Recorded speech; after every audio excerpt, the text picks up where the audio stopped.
Hello, LA football fans. Scott Silveri here with your Week 6 preview edition of Cover 4, presented by Golden Road Brewing Company.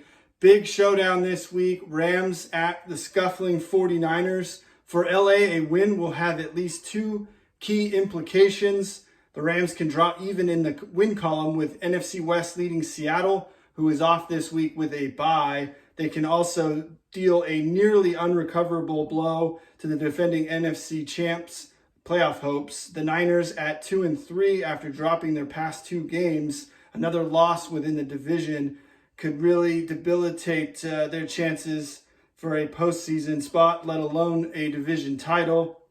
San Francisco quarterback Jimmy Garoppolo has said his ankle feels great and is expected to start. He was pulled at halftime of last week's loss to the Dolphins after throwing a pair of interceptions. That was attributed to not being fully recovered with a high ankle sprain injury he suffered in week 2.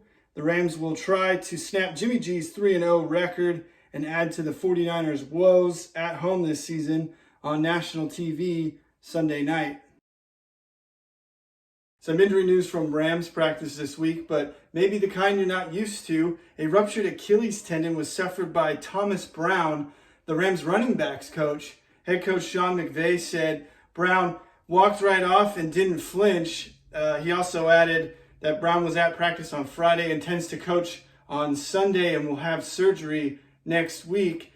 More relevant injury news for you. Rams linebacker Micah Kiser, who's questionable with a groin, is expected to play. Also expected to play offensive lineman Bobby Evans, who missed the game in Washington with a bad shoulder, is probable Sunday night. Lastly, Ogbonnia Okoronkwo is expected to be placed on injured reserve with an elbow injury, but that is not expected until next week at the earliest.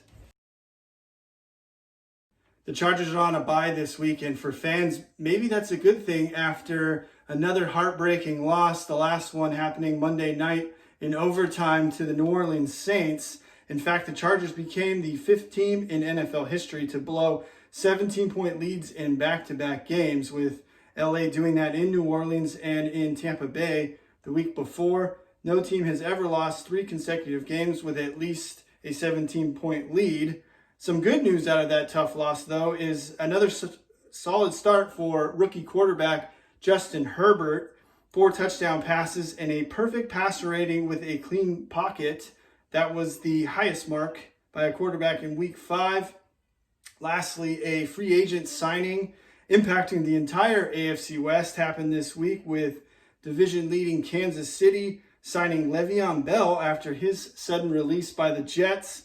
So the rich get richer as the reigning Super Bowl champions add another weapon for Patrick Mahomes, and now a 2-headed rushing attack with Bell paired with rookie Clyde Edwards-Helaire.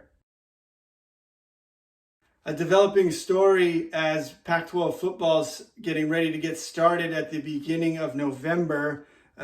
This concerning USC and UCLA football. As of right now, Los Angeles County is not permitting family members of USC and UCLA players to attend their football games.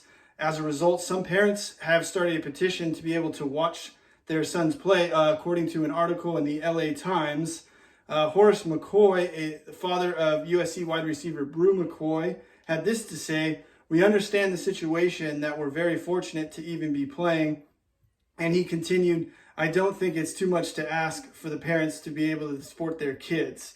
Other schools around the country, and even some in the Pac-12, will allow limited attendance. So it'll be interesting to see if the petition signed by over 3,600 people as of Friday can force the county officials to budge on the issue.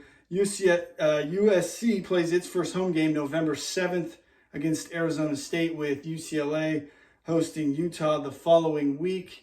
For all other LA football info, check us out, LAFBnetwork.com, and follow us on Twitter and Instagram. We'll see you next week.